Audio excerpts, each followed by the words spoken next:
Hello students, आपका स्वागत है हमारे चैनल में। आज हम फिजिक्स की बात कर रहे हैं। फिजिक्स में अभी तक हमने प्लेन मिरर पढ़ा है, प्लेन मिरर से इमेज फॉर्मेशन पढ़ा है, कॉनकेव मिरर पढ़ा है और कॉनकेव मिरर से इमेज फॉर्मेशन पढ़ा है। आज हम पढ़ेंगे कॉन्वेक्स मिरर। तो चलिए सबसे पहले कॉन्वेक्स मिरर को रिवाइज करते हैं। क्या था convex mirror?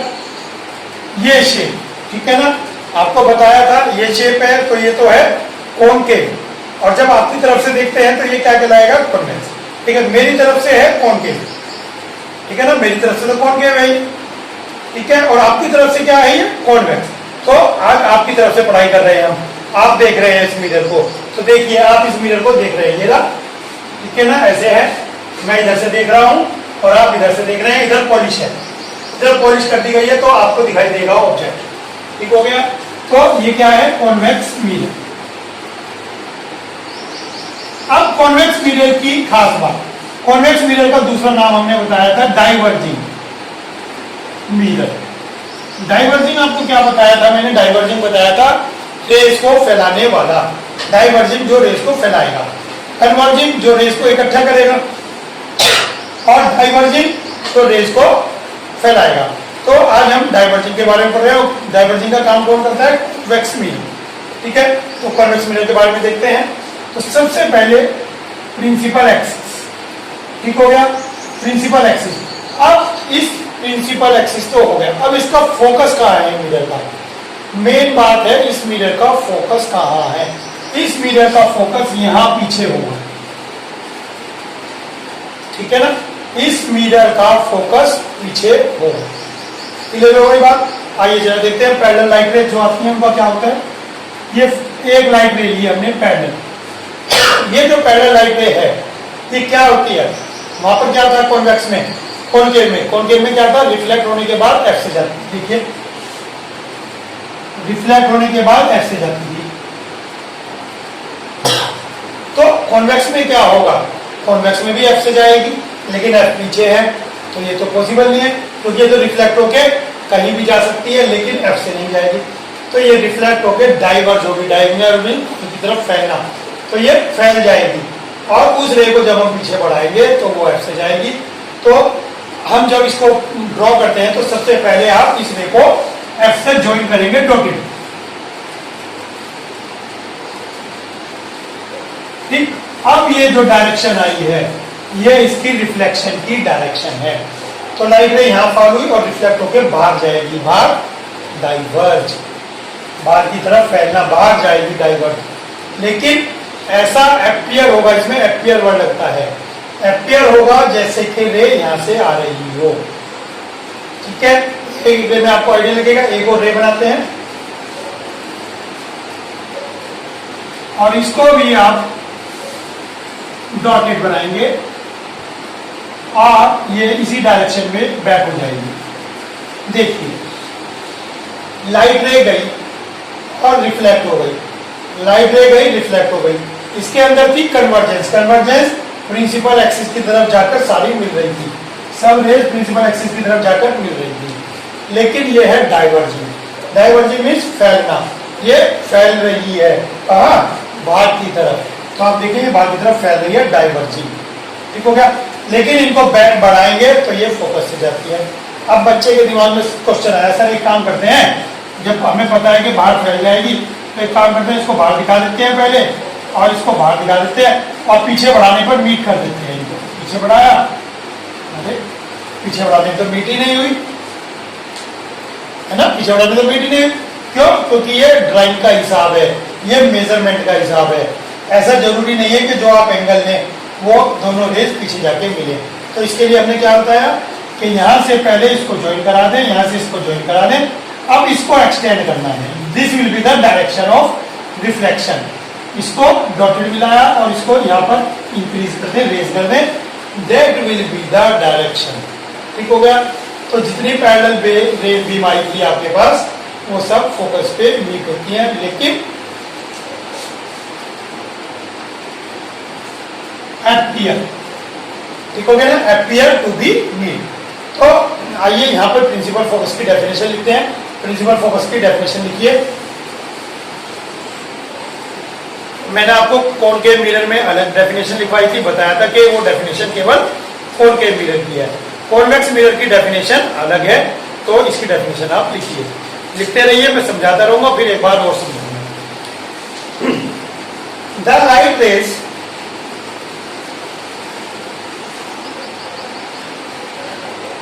coming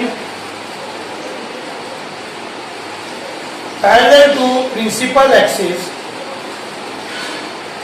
the light rays coming parallel to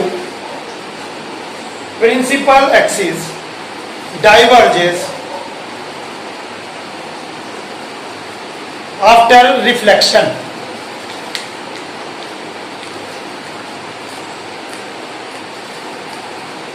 But appears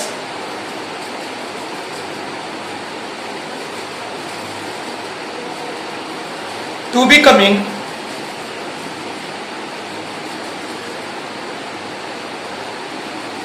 from the same point, sorry, from the same point, say from the same point on the principal axis.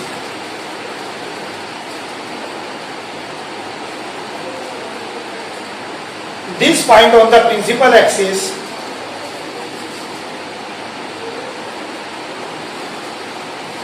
is called principal focus of the convex mirror.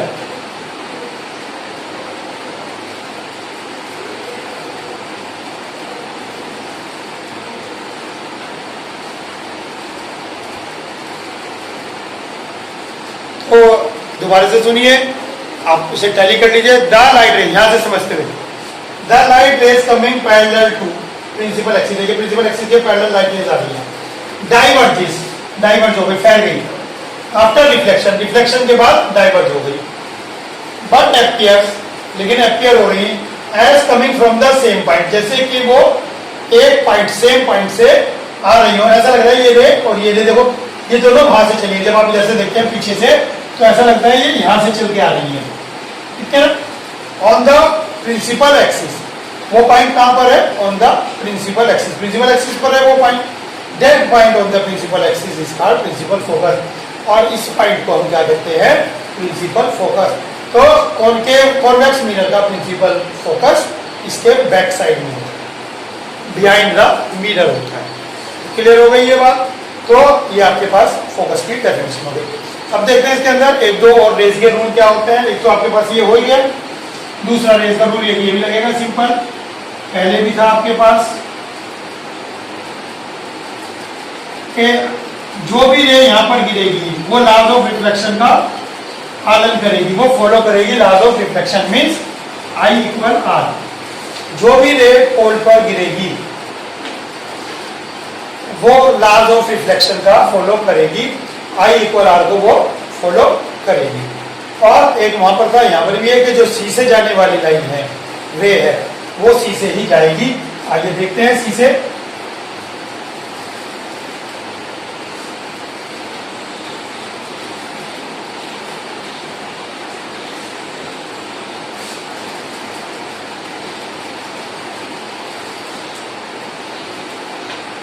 तो देखिए एक रे आपने यहां से ली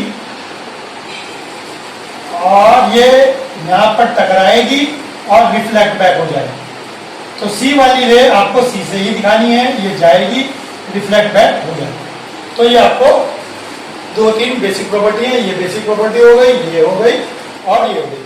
और इसमें केवल दो केस बनेंगे। तो इसके अंदर पी और एफ के बीच में नहीं है, आपके पास ऐसा नहीं है बॉडी 2F पर रखी हो। इसके वो सामने तो ये है कि मिरर के सामने कहीं भी बॉडी रखी है, तो ये मिरर के सामने कहीं भी बॉडी रखते हैं।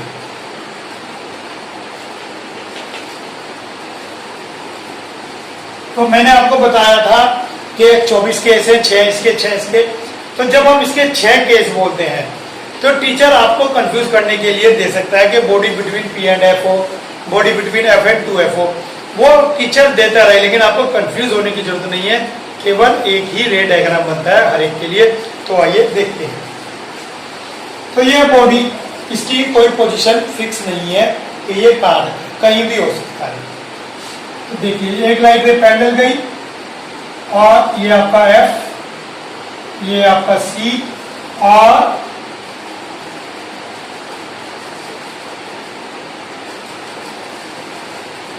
ठीक है, और ये लाइट रिफ्लेक्ट,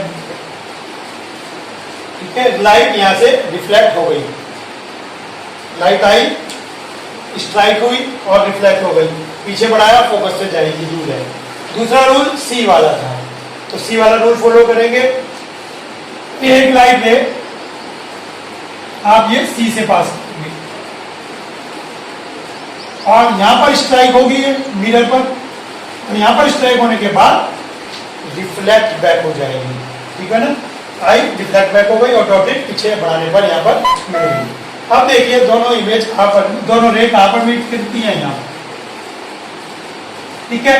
तो मीन्स ऑब्जेक्ट आपके सामने कहीं भी रखा हो, ऑब्जेक्ट आपके सामने कहीं भी रखा हो, इमेज हमेशा पी एंड एफ के बीच बनेगी। तो इसकी प्रॉपर्टी क्या हो गई, पोजीशन की पोजीशन हो गया बिटवीन पी एंड एफ, ऐसी बनी है इरेक्ट, ठीक है ना, इरेक्ट बनी है, कहां बनी है, ये और एफ के बीच में, behind the mirror, between P and F, behind the mirror, behind the mirror, ठीक है, इरेक्ट। आपको बताया था रियल और इन्वर्टेड चलती हैं, रियल जितनी इमेज होती है वो इन्वर्टेड है, और जो इरेक्ट है ये वर्चुअल है। वैसे भी जितनी मिरर के पीछे बनती है, हमने बताया था प्लेन मिरर शीशे के पीछे जितनी बनती है वो वर्चुअल होती है, जो आप अपना आपको शीशे में देखते हो तो वो पीछे होते हो आप वर्चुअल, तो यहाँ भी मिरर के पीछे है, तो ये क्या हुई वर्चुअल। और साइज दिख रहा है आपको डिमिनिश्ड या स्मॉल, स्मॉल, स्मॉल के लिए दूसरा वर्ड यूज किया गया है डिमिनिश्ड, ठीक हो गया। तो इसलिए वर्ड यूज किया हमने स्मॉल या डिमिनिश्ड। तो ये मोस्ट इंपोर्टेंट है, कॉनकेव के चांस कम होते हैं, कॉन्वेक्स के चांस ज्यादा होते हैं। क्यों? क्योंकि बच्चा कंफ्यूज रहता है, कॉन्वेक्स में केवल 2 केस हैं, और टीचर ने अगर घुमा फिरा के पूछ लिया बच्चा कंफ्यूज हो गया कि मैंने तो पढ़ा ही नहीं। कोई नहीं बात है, 5 केस इसके अंदर आएंगे, एक केस इसमें नहीं आएगा, जब ऑब्जेक्ट इनफाइनाइट पर हो। तो आइए, जब ऑब्जेक्ट इनफाइनाइट पर होगा उसका केस अलग होगा, उसको देखते हैं।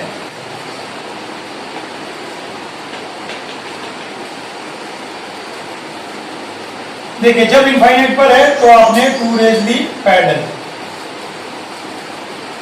ठीक है। जो ये फर्स्ट रे है, यहाँ पे तो आपको रूल लगेगा angle of incidence equal angle of reflection, इसमें तो कोई दिक्कत नहीं है। यहाँ पर आपने फोकस एंड सेंटर ले लिया, ये आपका फोकस और सेंटर ऑफ कर्वेचर हो गया, ठीक है। अब आइए, अब इसको देखते हैं जो सेकंड वाली रे है, क्योंकि इसके लिए कोई रूल नहीं है, कहीं भी किसी भी एंगल पे ये मिरर पे फॉल कर रही है, कहीं भी फॉल कर रही है, ठीक है ना। तो ये आगे कहीं भी जाएगी, ठीक है, तो ये आगे कहीं भी जाएगी। तो इसको आपने रिफ्लेक्ट बैक करा दिया। अब रिफ्लेक्ट बैक का यहाँ पे कोई रूल नहीं है, किसी भी एंगल पे ये रिफ्लेक्ट बैक हो सकता है, ठीक हो गया। तो अब ये आ गई, ये बैक करने पर ये आ गई, और इसको बैक करेंगे तो ये आ गई, ठीक हो गई। अब आप देख रहे हैं कि जब ये मैंने डायग्राम बनाया तो ये जो इमेज बन रही है मेरी, ये एफ पर नहीं बन रही है, जबकि आपको पता है कि जो इनफाइनाइट की रेज होती है उनका इमेज हमेशा एफ पर बनना चाहिए, ठीक है। तो इस क्वेश्चन में आप हमेशा ध्यान रखेंगे कि इसमें एफ और सी आप पहले से नहीं लेके चलेंगे, क्योंकि अगर एफ और सी आप पहले से लेके चलेंगे तो आपको एडजस्ट कराने में दिक्कत होगी, ठीक है। क्योंकि पैरेलल बीम जितनी भी आती है उन सबकी इमेज एफ पर बनती है। तो मैंने आपको यही बताया कि अगर आप बनाते हैं तो एफ पर दिखाना आपको बहुत मुश्किल होगा। तो इसके लिए आपको दूसरा मेथड ये रहेगा, सब कुछ ये रहेगा, लेकिन आप एफ और सी मेंशन नहीं करते हैं, आप एफ और सी मेंशन नहीं करेंगे। यहाँ पे आप थोड़ा सा टीचर को धोखा देंगे। क्या धोखा दिया कि 2 लाइट रे आई, ये यहाँ से गई, ये वाली बैक हो गई, ये ऐसे गई, तो जहां पर मीट करते हैं वहां पर आप इमेज बनाएंगे, और वहां पर इमेज बनाने के बाद वहां पर आप एफ लिखेंगे, और उसके अकॉर्डिंग आप 2f, ठीक है। तो इसके अंदर आपको ये ध्यान देना है कि f और 2f पहले आपको नहीं लेने हैं, क्यों? जहां पर लाइट रे मिलती है f वहां पर होगा। इनफाइनाइट रेज हमेशा f पर मीट करती है, ठीक हो गया। तो ये केस आपको पता लगा वो कितना इंपॉर्टेंट है, क्योंकि जब आप सेटिंग करते हैं क्वेश्चन के अंदर तो वो केस इंपॉर्टेंट हो जाता है ऑटोमेटिक। ठीक हो गया। तो चलिए अब देखते हैं कॉन्वेक्स मिरर के यूज। कॉन्वेक्स मिरर आप कहाँ यूज करते हैं? तो सबसे पहले आपने कॉन्वेक्स मिरर हमने कल भी देखा था कि आप इसे रियर व्यू मिरर की तरह यूज करते हैं, जो आपके गाड़ी में लगे होते हैं, जिससे आपको पता लगता है कि पीछे कौन आ रहा है।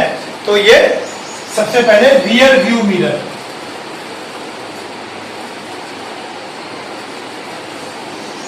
तो सबसे पहले आपके पास आ गया कॉन्वेक्स मिरर का यूज, ये रियर व्यू मिरर में यूज होते हैं। ठीक है। दूसरा ये कहाँ यूज होते हैं? ये मॉल्स में यूज होते हैं, मॉल्स में, शॉप्स में। अब आप कहेंगे सर इनका यूज क्या है? ये मॉल्स और शॉप्स में दीवारों में ऊपर लगे रहते हैं, जहां पर मालिक बैठता है उसके सामने इधर उधर दीवारों पे लगे होते हैं, ताकि वो पूरी दुकान को कंसंट्रेट कर सके। क्यों?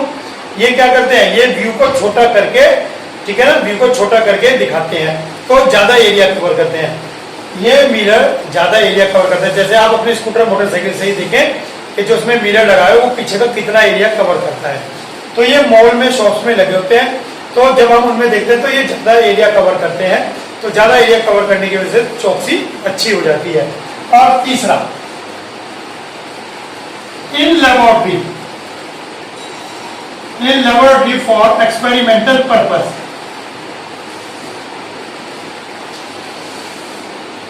फॉर एक्सपेरिमेंटल पर्पस से यूज करते हैं, क्योंकि आप जब लेबोरेटरी में जाएंगे, फिजिक्स लैब में जाएंगे, तो आप इनका यूज करेंगे। आपको प्रैक्टिकल करने होते हैं, आप इनको प्रैक्टिकली देखते हैं। ठीक है ना। तो रियर व्यू मिरर में यूज होता है, मिल्क और शॉप में होता है, ठीक है, वो माल्स और शॉप में होता है, और होता है इन लेबोरेटरी। ठीक है। ये आपके पास इनका यूजेस हो गया कॉन्वेक्स मिरर का।